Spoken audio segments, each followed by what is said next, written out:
Hello students, learn 24 academy में आपका स्वागत है। देखिए स्टूडेंट्स, आज है 16 नवंबर, तो 16 नवंबर का करंट अफेयर देखेंगे जिसमें हम polity, history, environment, economy, science, tax, person and news से रिलेटेड खबरें देखते हैं जो आपके एग्जाम पॉइंट ऑफ व्यू से बहुत ज़्यादा जरूरी है।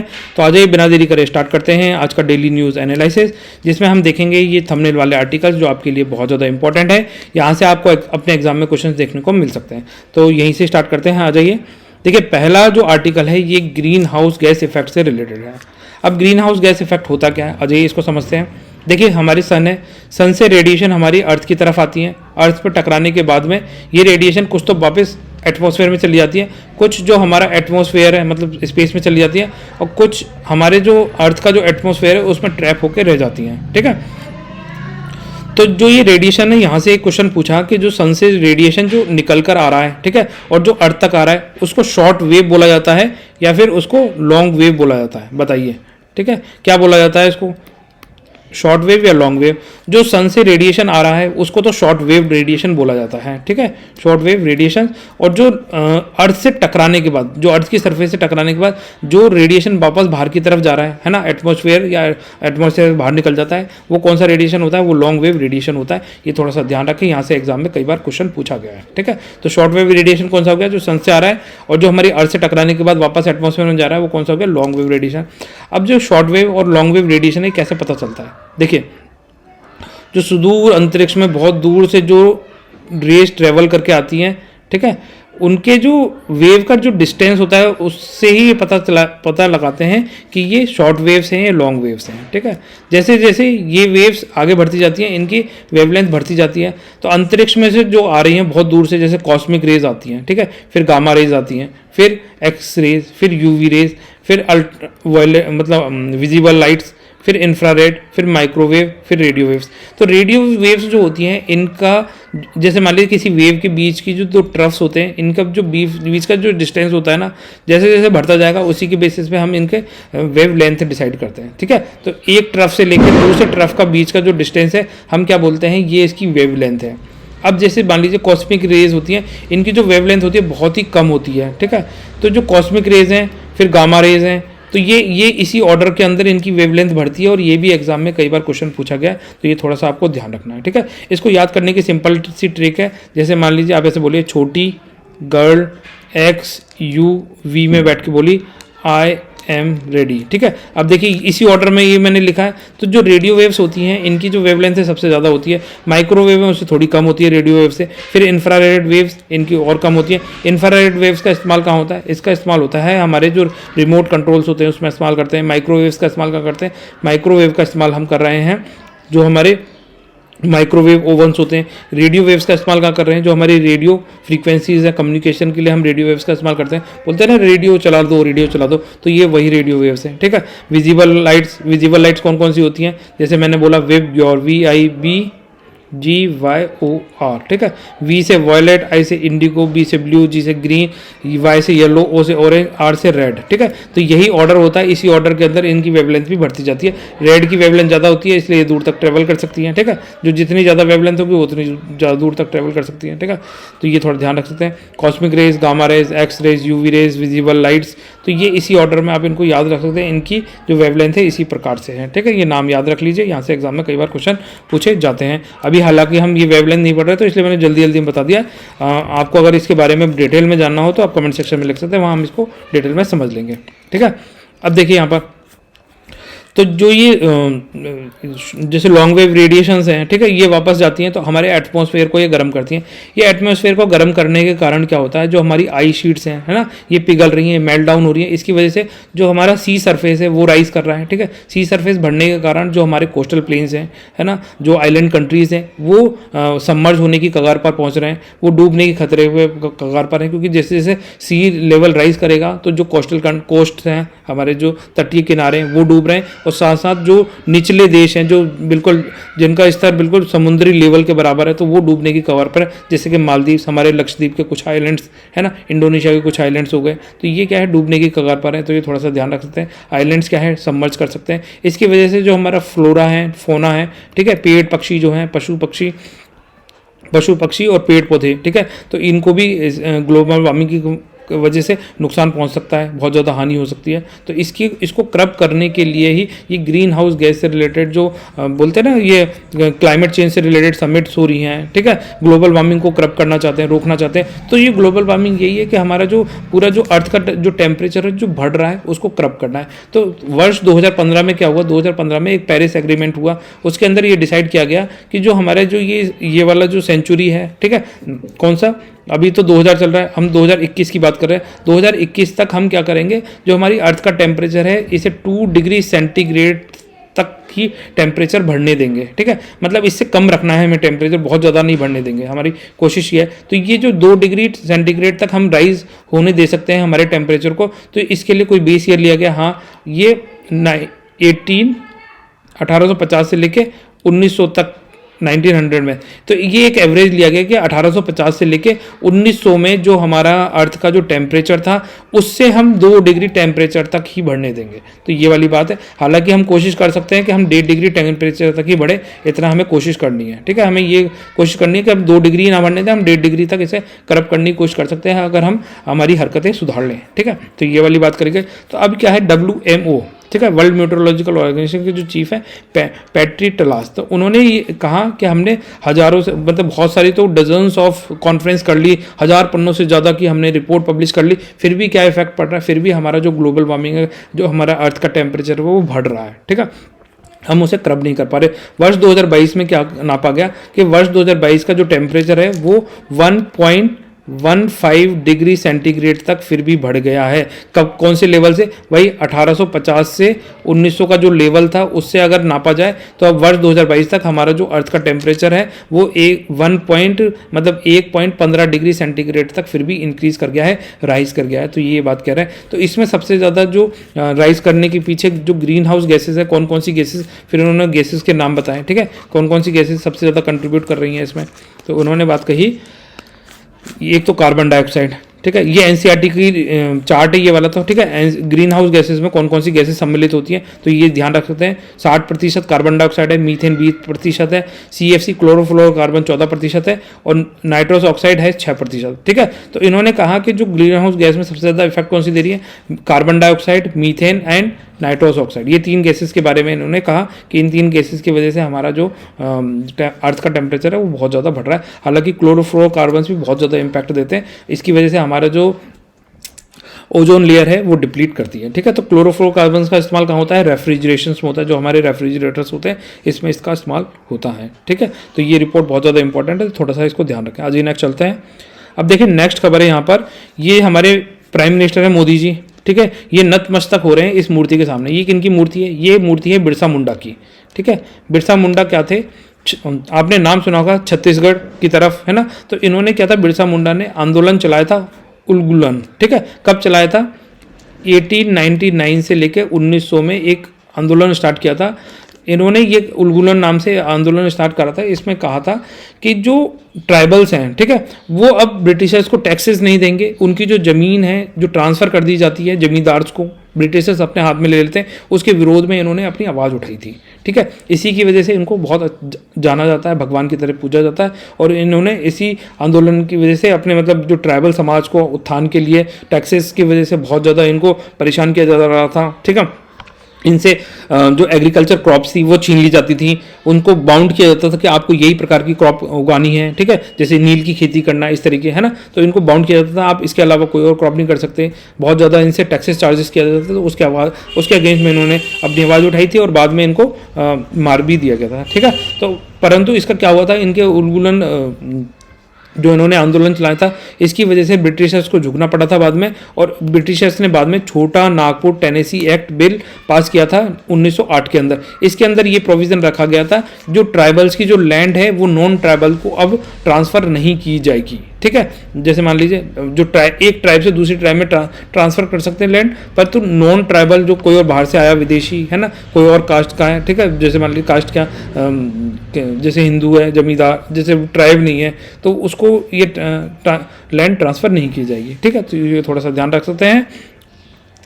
इनका योगदान बहुत ज़्यादा अभूतपूर्व रहा था। ठीक है, तो इनकी बर्थ एनिवर्सरी कब मनाई जाती है? इनकी बर्थ एनिवर्सरी 15 नवंबर को मनाई जाती है और इनका जन्म हुआ था 1975 के अंदर। ठीक है, ये थोड़ा सा ध्यान रख सकते हैं। 15 नवंबर 1975 को इनका जन्म हुआ था, तो मतलब कल इन्होंने प्रधानमंत्री जी ने ये बिरसा मुंडा जी की बर्थ एनिवर्सरी सेलिब्रेट की थी, ये थोड़ा ध्यान रखें।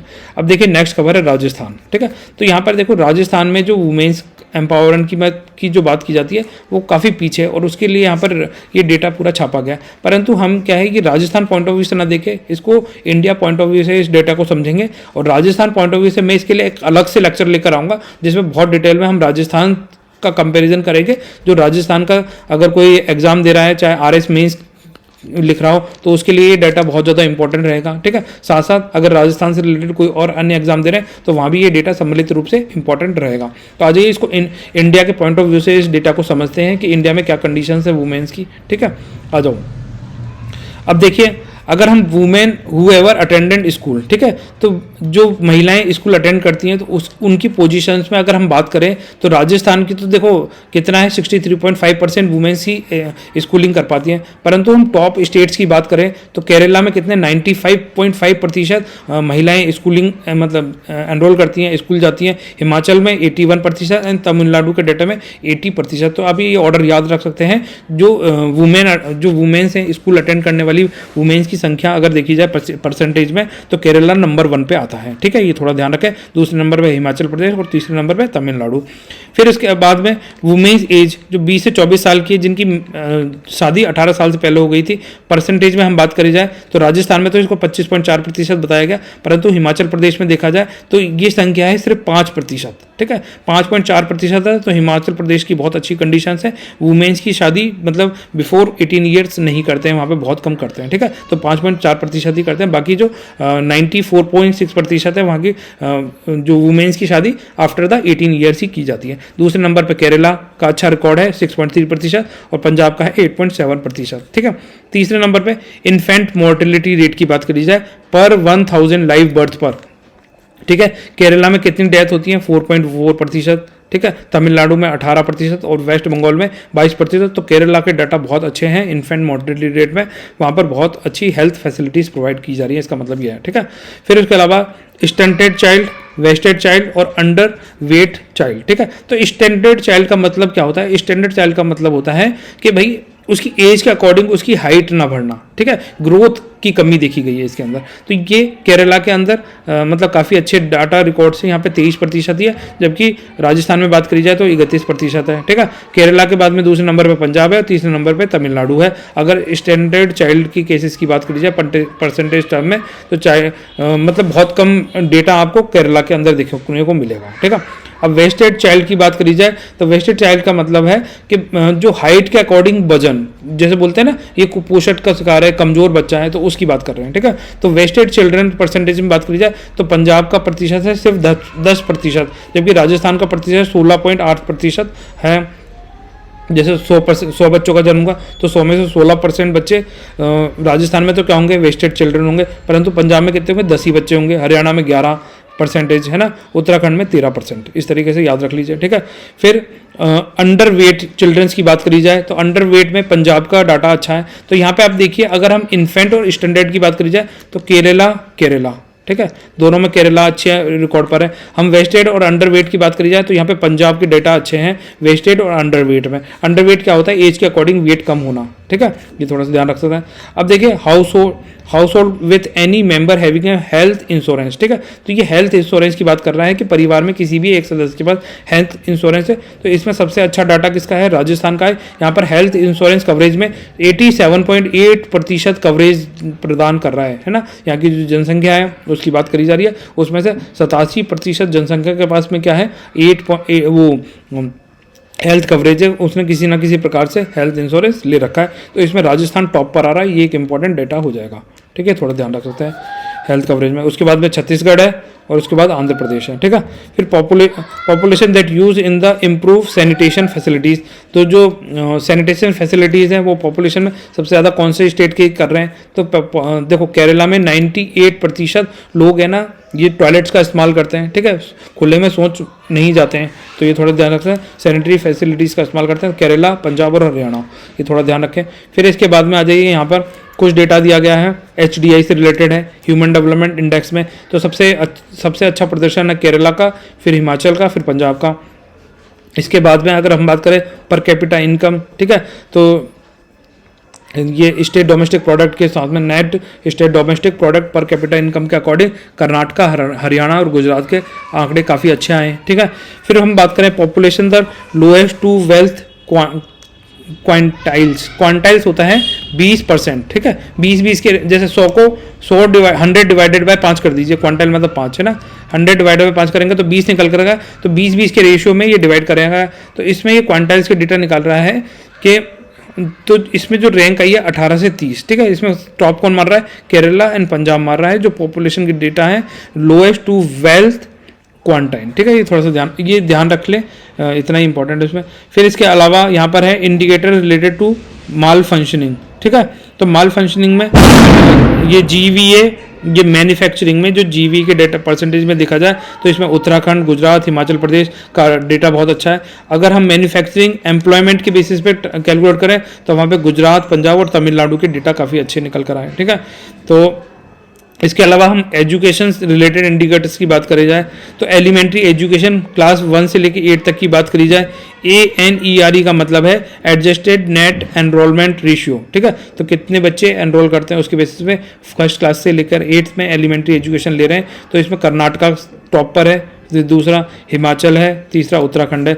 अगर हम बात करें average annual drop out rate की बात करें तो average annual drop out rate class 9th से 10th में कितना है, हिमाचल और केरला का ही है सबसे ज़्यादा, ठीक है। और यहाँ पर GER ना, GER का मतलब है ग्रॉस वैल्यू GER का मतलब है ग्रॉस एनरोलमेंट रेशियो। तो इसमें क्या होता है, इसमें हायर सेकेंडरी क्लासेस के अंदर 11 से 12 के अंदर ग्रॉस एनरोलमेंट रेशियो कितना है, हिमाचल का सबसे ज़्यादा, केरला का सबसे ज़्यादा है, ठीक है। केरला के बाद हिमाचल एंड केरला इनके डाटा काफ़ी अच्छे हैं, है ना। एनुअल ड्रॉप आउट रेट सबसे गिरने मतलब एनुअल ड्रॉप आउट रेट सबसे कम है, ठीक है। ये वाली बात कर रहा है यहाँ पर, ये थोड़ा ध्यान रखना, ज़्यादा की बात नहीं कर रहा, कम की बात कर रहा है, ठीक है। GER इन हायर एजुकेशन, तो हायर एजुकेशन सबसे ज़्यादा तमिलनाडु, हिमाचल एंड उत्तराखंड की बात करता है। फिर उसके बाद में एनवायरनमेंट रिलेटेड इंडिकेटर्स में देखा जाए तो एवरेज हजार्डियस वेस्ट जनरेटेड पर 1000 पॉपुलेशन पे जो हजार्डियस वेस्ट का जनरेशन होता है वो सबसे ज़्यादा कौन कर रहा है, बिहार कर रहा है एंड UP कर रहा है, ठीक है। और अगर हम बात करें जाए एवरेज प्लास्टिक वेस्ट जनरेटेड, है ना, प्लास्टिक का वेस्ट जनरेटेड पर 1000 पॉपुलेशन पे सबसे ज़्यादा कौन करता है, छत्तीसगढ़ और हिमाचल प्रदेश करते हैं। तो ये थोड़ा डाटा आप याद रख सकते हैं, यहाँ से क्वेश्चन पूछे जा सकते हैं। अब देखिए स्टूडेंट्स, नेक्स्ट खबर है यहाँ से यूनेस्को से, ठीक है। तो यूनेस्को का जो क्रिएटिव सिटी नेटवर्क है इसके अंदर 2 सिटी को इंक्लूड किया गया है इंडिया की। पहली सिटी है केरला की कोझिकोडे, ठीक है, कोझिकोडे। दूसरी सिटी है MP की ग्वालियर। ये थोड़ा दोनों नाम याद रखने।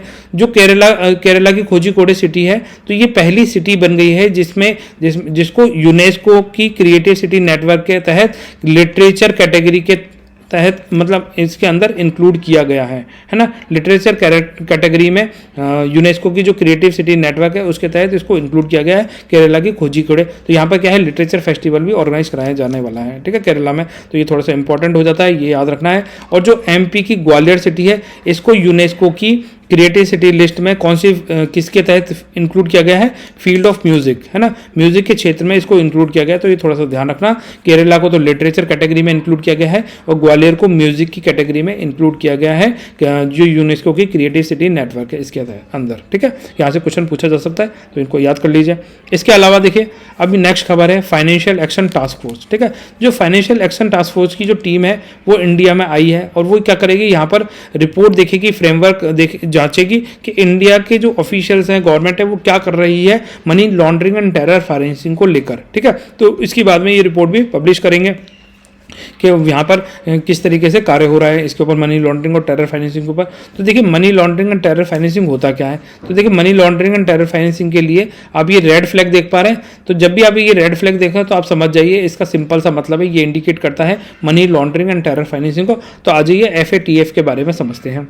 अब देखिए फाइनेंशियल एक्शन टास्क फोर्स है, ये एक इंटर गवर्नमेंटल बॉडी के रूप में इसको डेवलप किया गया था। शुरुआत में कब एस्टेब्लिश किया गया था, 1989 में इसको एस्टेब्लिश किया गया था। ठीक है, कब एस्टेब्लिश किया गया था, 1989 में। किसके द्वारा, G7 जो कंट्रीज हैं उसके द्वारा इसको एस्टेब्लिश किया गया था। G7 कंट्रीज में रशिया नहीं आता है अब, है ना।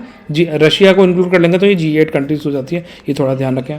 ठीक है, तो ये शुरुआत में as an policy making body के रूप में इसको डेवलप किया गया था। शुरुआत में जब इसको डेवलप किया गया था तो इसका मेजर काम था to combat the money laundering. ठीक है, जो मनी लॉन्ड्रिंग के केसेस होते हैं उससे कॉम्बैट करने के लिए इसका निर्माण किया गया था। फिर अक्टूबर 2001 के अंदर फाइनेंशियल एक्शन टास्क फोर्स का दायरा बढ़ाते हुए इसके अंदर टेरर फाइनेंसिंग को भी जोड़ा गया था। ठीक है, साथ साथ मनी लॉन्ड्रिंग तो था ही, इसके साथ में टेरर फाइनेंसिंग को जोड़ा गया। फिर 2012 के अंदर इसका दायरा और बढ़ाया गया। इसके अंदर फिर क्या किया गया, इस तरीके के जैसे मान लीजिए मास डिस्ट्रक्शन वाले जो वेपन्स है उसके लिए मान लीजिए कोई फंडिंग हो रही है, कोई फाइनेंसिंग हो रही है, तो वो भी इसमें इंक्लूड किए गए। ठीक है, तो ये थोड़ा सा ध्यान रख सकते हैं। Money laundering and terror financing इसका मेजर सब्जेक्ट है। ठीक है, फाइनेंशियल एक्शन टास्क फोर्स का, जहाँ भी ये दो चीज़ें दिखाई देंगी वहाँ पे फाइनेंशियल एक्शन टास्क फोर्स मतलब कार्य करती नजर आएगी। अब देखिए जो फाइनेंशियल एक्शन टास्क फोर्स है इसमें कितनी कंट्रीज हैं, इसमें टोटल 38 मेंबर्स हैं, 38 मेंबर्स हैं और 2 इसमें रीजनल ऑर्गेनाइजेशंस हैं। ये हम अभी आगे चल के देखेंगे, इसके बारे में समझेंगे। ठीक है, तो अब इसमें क्या है, ये 2 तरह की लिस्ट जारी करती है जो FATF है। एक तो ब्लैक लिस्ट जारी करती है और एक ग्रे लिस्ट जारी करती है। ब्लैक लिस्ट उन कंट्रीज को शामिल करती है जो पहले ग्रे लिस्ट में, पहले सबसे पहले क्या करती है, ग्रे लिस्ट में कंट्रीज को शामिल कर लेगी। उनके ऊपर क्या है, कुछ चार्जेस लगा देगी, उनको वार्निंग दे देगी। अगर वो वार्निंग के बाद भी वो कंट्रीज नहीं सुधर रहे हैं और फिर भी वो कंटिन्यूसली टेरर फाइनेंसिंग और मनी लॉन्ड्रिंग के केसेस में अगर संलिप्त पाए जाते हैं तो उनको ब्लैक लिस्टेड किया जा सकता है। और अभी दिसंबर 2022 में 3 कंट्रीज को ब्लैक लिस्ट किया जा चुका है। ठीक है, कौन कौन सी, ईरान, म्यांमार और नॉर्थ कोरिया, ये अभी एट प्रेजेंट में ब्लैक लिस्ट के दायरे के अंदर आ रहे हैं। ठीक है, कौन सा हो गया, ईरान, म्यांमार, ठीक है, और नॉर्थ कोरिया, ये 3 कंट्रीज हैं, अच्छे से याद कर लीजिए, ये ब्लैक लिस्टेड हैं, ब्लैक लिस्ट के अंदर आ रहे हैं, है ना। और ग्रे लिस्ट में क्या था, पहले पाकिस्तान को रखा गया था, अब पाकिस्तान ग्रे लिस्ट से बाहर कर दिया गया है क्योंकि पाकिस्तान ने कुछ मेजर्स उठाए थे जो टेरर फाइनेंसिंग है इसको लेकर, उन्होंने बिल पास किए थे। ठीक है, तो ये उसको बाहर कर दिया गया, ग्रे लिस्ट है। तो ग्रे लिस्ट में कौन कौन सी कंट्रीज हैं जो मनी लॉन्ड्रिंग और टेरर फाइनेंसिंग में संलिप्त पाई जा रही हैं, परंतु उनको वार्निंग देकर छोड़ा जा रहा है। इसकी वजह से क्या होता है, इन कंट्रीज का जो इन पे क्या है, इकोनॉमिक सैंक्शंस लगाए जाते हैं। जब भी ग्रीन लिस्ट लगाई जाएगी तो उन कंट्रीज पे क्या है, इकोनॉमिक सैंक्शंस लगाए जाएंगे, जैसे IMF, वर्ल्ड बैंक और ADB, है ना। तो एशियन डेवलपमेंट बैंक हो गई, वर्ल्ड बैंक हो गई, IMF, ये क्या है, इकोनॉमिक सैंक्शंस लगाते हैं। इन कंट्रीज को क्या है, फिर आगे फर्दर लोन नहीं दिए जाएंगे। ठीक है, तो ये थोड़ा ध्यान रख सकते हैं। जब भी किसी कंट्रीज को ब्लैक ग्रे लिस्ट में जोड़ा रखा जाएगा तो ये उन कंट्रीज के ऊपर इकोनॉमिक सैंक्शंस लगा दिए जाते हैं, ये थोड़ा ध्यान रख लें। ठीक है, इसके साथ साथ अगर इन कंट्रीज़ को लोन चाहिए तो इन कंट्रीज़ को फिर फर्दर लोन भी नहीं मिलते हैं। तो ये आप थोड़ा सा ध्यान रख सकते हैं। अगर किसी कंट्री को ग्रे लिस्ट के अंदर रख दिया है तो वो फाइनेंस से रिलेटेड इश्यूज फेस करने लग जाते हैं फिर। ठीक है, क्योंकि उनको लोन ही नहीं मिलेगा, फिर वो कैसे सर्वाइव करेंगे, कैसे काम करेंगे आगे, है ना।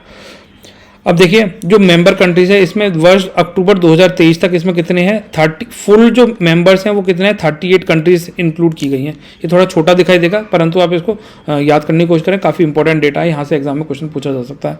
ठीक है, तो इसमें टोटल कितनी है, 38 कंट्रीज इंक्लूडेड है, जिसके अंदर 2 रीजनल सेंटर्स भी हैं। कौन कौन से इसमें रीजनल सेंटर्स हैं, एक तो है रीजनल ऑर्गेनाइजेशन, एक यूरोपियन कमीशन हो गया और दूसरा हो गया गल्फ कोऑपरेटिव काउंसिल, इसके अंदर इंक्लूडेड है। ये थोड़ा सा ध्यान रख सकते हैं। ठीक है, ये रीजनल ऑर्गेनाइजेशन से आपसे क्वेश्चन पूछा जा सकता है कि जो जो फाइनेंशियल एक्शन टास्क फोर्स है इसमें रीजनल ऑर्गेनाइजेशन कौन सी हैं, कौन सी नहीं है, तो ये याद रखें, काफ़ी ज़्यादा इंपॉर्टेंट है ये। तो 2 रीजनल ऑर्गेनाइजेशन कौन सी है, एक तो यूरोपियन कमीशन हो गया, है ना, यूरोपियन कमीशन, और दूसरा गल्फ कोऑपरेशन काउंसिल, ये नाम याद रखना है। और इसके अलावा जो 38 कंट्रीज हैं वो ये हैं, सारी हैं, आप चाहें तो इनके नाम पढ़ सकते हैं। इसमें बताइए इंडिया है या नहीं है, बताओ। तो बताओ इसमें जो 38 कंट्रीज हैं इंडिया इसका पार्ट है या नहीं है, या इंडिया क्या ऑब्जर्वर में आता है या किस में आता है, जल्दी से बताइए। तो देखिए इंडिया ये रहा, इंडिया इसका पार्ट है, ठीक है। तो 38 कंट्रीज़ में इंडिया है। ऐसे आपको ये चीज़ें पता होनी चाहिए, एग्जाम में इस तरह के क्वेश्चन पूछ लेते हैं। अब जैसे देखिए फाइनेंशियल स्टाइल रीजनल बॉडीज, तो जो फाइनेंशियल एक्शन टास्क फोर्स की जो मीटिंग होती है उसमें जो फाइनेंशियल स्टाइल रीजनल बॉडीज़ हैं, ये सारी बॉडीज़ हैं, ठीक है। ये आप याद पढ़ना चाहें तो उनका नाम पढ़ लीजिए। तो ये बॉडीज़ क्या होती हैं, फाइनेंशियल एक्शन टास्क फोर्स की मीटिंग में पार्टिसिपेट कर सकती है। अगर उस मीटिंग के अंदर कोई पॉलिसीज से रिलेटेड कोई इशूज़ हैं वो उठा सकती हैं, अपने सजेशन दे सकती हैं। तो ये थोड़ा सा ध्यान रख सकते हैं, फाइनेंशियल स्टाइल रीजनल बॉडीज़। इसके अलावा जो ऑब्जर्वर मेंबर्स हैं, वर्ष 2021 में इंडोनेशिया को, ठीक है, एज एन ऑब्जर्वर स्टेटस के रूप में चुना गया था। तो ये अभी तक ये ऑब्जर्वर स्टेटस है ना इसका। तो ऑब्जर्वर स्टेटस में कौन है, इंडोनेशिया को इसमें इंक्लूड किया गया है, थोड़ा ध्यान रख सकते हैं, ठीक है। उसके अलावा ये सारे अदर ऑर्गेनाइजेशंस भी हैं जो इसमें इंक्लूड की गई है, तो ये नाम पढ़ना चाहें तो आप ये पढ़ सकते हैं। आज ये अब नेक्स्ट चलते हैं। देखो gold drives trade deficit to new high, ठीक है। तो अब क्या है, जो हमारा जो ट्रेड डेफिसिट है वो बढ़ रहा है। इंडिया का जो ट्रेड डेफिसिट है वो कैसे बढ़ रहा है, एक्चुअली क्या है, हमारे जो एक्सपोर्ट्स हैं वो बढ़ रहे हैं, घट रहे हैं, वो भी बढ़े हैं, ठीक है। कितने बढ़े हैं, वो 6.2% की दर से बढ़े हैं। तो एक्सपोर्ट बढ़ने के बाद में हमारा जो एक्सपोर्ट्स हो गए वो कितने हो गए, 33.6 बिलियन डॉलर के हो गए, बिलियन डॉलर के हमारे एक्सपोर्ट्स हो गए। साथ साथ जो हमारे इंपोर्ट्स हैं वो भी बढ़ गए, ठीक है। इंपोर्ट्स कितने हो गए, हमारे जो इंपोर्ट्स थे पहले $29.23 के थे, ठीक है, बिलियन डॉलर के, जो इंक्रीज करके कितने हो गए, इंक्रीज करके हो गए हैं ये 31.46 बिलियन डॉलर के, ठीक है, बिलियन डॉलर के। अब ये थोड़ा ध्यान रखना, 31.46 बिलियन डॉलर के हमारे इंपोर्ट बढ़ गए हैं। ये हम देश में इंपोर्ट कर रहे हैं, तो हमारे एक्सपोर्ट भी बढ़ रहे हैं, परंतु साथ साथ हमारे इंपोर्ट बढ़े। और इंपोर्ट बढ़ने के पीछे ये गोल्ड रह रहा है, क्योंकि अभी क्या, अभी हमारे फेस्टिवल सीजन था, तो फेस्टिवल सीजन में गोल्ड की बहुत ज़्यादा डिमांड रही, तो इसकी वजह से ये हमारे 29.21 बिलियन डॉलर से इंपोर्ट बढ़ के 31.46 बिलियन डॉलर हो गए। तो ये डाटा ये बता रहा है कि हमारा जो ट्रेड डेफिसिट है, एक्सपोर्ट बढ़ने के बाद भी हमारे जो इंपोर्ट्स भी बढ़ जा रहे हैं, और इंपोर्ट बढ़ने के कारण हमारे जो ट्रेड डेफिसिट है वो यूं के त्यों बने हुए हैं, मतलब बढ़ रहे हैं, है ना। ये थोड़ा सा ध्यान रख सकते हैं। अब ये नेक्स्ट चलते हैं। अब देखिए जो नेक्स्ट खबर है वो यहाँ से है, जो विराट कोहली है, इन्होंने क्या होगा, ओडीआई मैचेस के अंदर 50th 100 लगा दिया है ना। पहले क्या था, ये रिकॉर्ड 49th है ना, 49 100 के शतक लगाने वाले हमारे सचिन तेंदुलकर हुआ करते थे, वर्ल्ड के नंबर 1 प्लेयर, ठीक है। तो 49th इनकी सेंचुरी थी। अब उसको उनको सरपास करते हुए कोहली की 50वीं 100 सेंचुरी हो गई है। तो ये थोड़ा ध्यान रख सकते हैं, आपसे एग्जाम में पूछा जा सकता है, ठीक है। अभी क्या है, इंडिया ने न्यूजीलैंड को हराकर फाइनल में जगह बना ली है। तो आगे चल के देखते हैं, फाइनल मैच से यहाँ से भी कई बार क्वेश्चन पूछ लिए जाते हैं, ये थोड़ा ध्यान रख सकते हैं। और जो बाबर हैं, पाकिस्तान टीम के कैप्टन थे, तो इन्होंने क्या है, रिजाइन दे दिया कैप्टनशिप से, ये थोड़ा सा ध्यान रख सकते हैं, है ना। पाकिस्तान हार के चली गई थी। इसके अलावा नेक्स्ट खबर है यहाँ से, ठीक है, निसार से, NISAR, ठीक है। तो ये इसमें एन और आई की आपसे पूछा जा सकता है, और SAR की फुल फॉर्म आपसे पूछी जा सकती है। देखो एन से हो जाएगा नासा, आई से हो जाएगा इसरो, है ना, सिंथेटिक एपरेचर रेडार सिस्टम इसके फुल फॉर्म है, ठीक है। तो ये थोड़ा ध्यान रख सकते हैं, नासा इसरो का सिंथेटिक एपरेचर रेडार है। तो ये वाला रेडार है ना, ये बनाया है इन दोनों ने मिलकर, ये जॉइंट प्रोजेक्ट है नासा एंड इसरो का। तो ये क्या करेगा, ये काम करेगा, जो हमारी अर्थ है उसको पूरा का पूरा उसको डिटेक्ट करेगा, उसको एनालाइज करेगा, ठीक है, उसकी मैपिंग करेगा, जियोलॉजिकल मैपिंग करेगा। हर 12 दिन के अंदर ये पूरा एक चक्कर लगा लेगा मैपिंग करते हुए अर्थ की। इसके अंदर जो हमारे आइस शीट्स हैं, ग्लेशियर्स हैं, ठीक है, हमारे जो लैंड पार्ट्स हैं, एग्रीकल्चर लैंड्स हैं, माउंटेन्स हैं, ये सभी की मैपिंग करेगा, और जो हमारे जो रिसोर्सेज हैं उसके बारे में हमें जानने का और ज़्यादा मौका मिलेगा। तो इसके लिए ये नासा और इसरो का जॉइंट प्रोजेक्ट है। तो ये थोड़ा ध्यान रख सकते हैं, जिससे हमारा जो इकोसिस्टम है, आइस मासेस हैं, वेजिटेबल्स हैं, बायोमास हैं, सी लेवल राइज हो रहा है, ग्राउंड वाटर डिप्लीट हो रहा है, नेचुरल रिसोर्स हजार्ड्स हो रहे हैं ना। तो इनके बारे में स्टडी करने में हेल्पफुल रहेगा ये निसार प्रोजेक्ट। ये थोड़ा सा ध्यान रख सकते हैं। ये कब लॉन्च किया जाएगा, ये जनवरी 2024 के बाद ही इसे लॉन्च किया जाएगा, ठीक है। कहाँ से लॉन्च किया जाएगा, जो हमारा सतीश धवन स्पेस सेंटर है श्रीहरिकोटा, वहाँ से इसको लॉन्च किया जाएगा। किसके द्वारा लॉन्च किया जाएगा, जो हमारा GSLV मार्क 2 है, ठीक है, M के सेकंड, ये याद रखना, GSLV GSLV, ठीक है। GSLV मार्क सेकंड के द्वारा इसको लॉन्च किया जाएगा। ये बहुत ज़्यादा इंपॉर्टेंट व्हीकल है, ठीक है। GSLV की फुल फॉर्म है ना, geosynchronous satellite launch vehicle, ठीक है। Geosynchronous satellite launch vehicle mark second के द्वारा इसे लॉन्च किया जाएगा, ये थोड़ा ध्यान रखें, ठीक है। तो यहाँ से ये क्वेश्चन आपसे पूछे जा सकते हैं, तो ये थोड़ा सा ये काफ़ी ज़्यादा इंपॉर्टेंट प्रोजेक्ट है। कई बार तो ये डेफिनेशन इसकी फुल फॉर्म ही पूछ ली जाती है, ठीक है। तो इसकी फुल फॉर्म हो गई NASA ISRO synthetic aperture radar, ठीक है। तो ये थोड़ा ध्यान रख लें, ये एक इसकी फुल फॉर्म भी काफ़ी इंपॉर्टेंट है। अजय नेक्स्ट चलते हैं। हालांकि इसमें देखो ये जो है ना, ये सैटेलाइट ये जो लगाया जाएगा, ठीक है। तो इसके अंदर क्या होगा, ये आप ऊपर देख पा रहे हैं, तो ये एक एंटीना है इसका, ठीक है। ये GPS एनेबल्ड एंटीना होगा और ये रडार एंटीना है जो पूरी की पूरी मैपिंग करने में सहायक रहेगा, ठीक है। और इसकी ये बॉडी है, ये इसके सोलर पैनल्स लगाए गए हैं। तो ये इतना डेप्थ में तो नहीं पूछेगा, बस आप इसको फोटो में देखकर इसको ऑब्जर्व कर सकते हैं, ठीक है। आज ये नेक्स्ट चलते हैं। तो देखिए स्टूडेंट्स, हमारे लेक्चर में बस आज इतना ही, और जाते जाते आपसे क्वेश्चन पूछ लेते हैं। बताइए आर्टिकल 21 है ना, आर्टिकल 21 किससे डील करता है, इसकी क्या इंपॉर्टेंस है, और बहुत ज़्यादा इंपॉर्टेंट है, ठीक है। तो ये आर्टिकल 21 के बारे में आपको कमेंट सेक्शन में लिखना है, और ऐसे नहीं एक पॉइंट लिखना है, इसके बारे में जो भी आप जानते हैं वो लिखने की कोशिश करें, और ज़्यादा से ज़्यादा नॉलेज इसके बारे में लिखें। जब आप खुद से ट्राई करते हैं तो आप ज़्यादा से ज़्यादा लर्न भी करते हैं। तो ठीक है स्टूडेंट, आप आर्टिकल 21 के बारे में कमेंट सेक्शन में लिखें। तो फिर स्टूडेंट मिलते हैं नेक्स्ट लेक्चर में, तब तक के लिए बाय। आप सब लोग खुश रहें, अपना ध्यान रखें।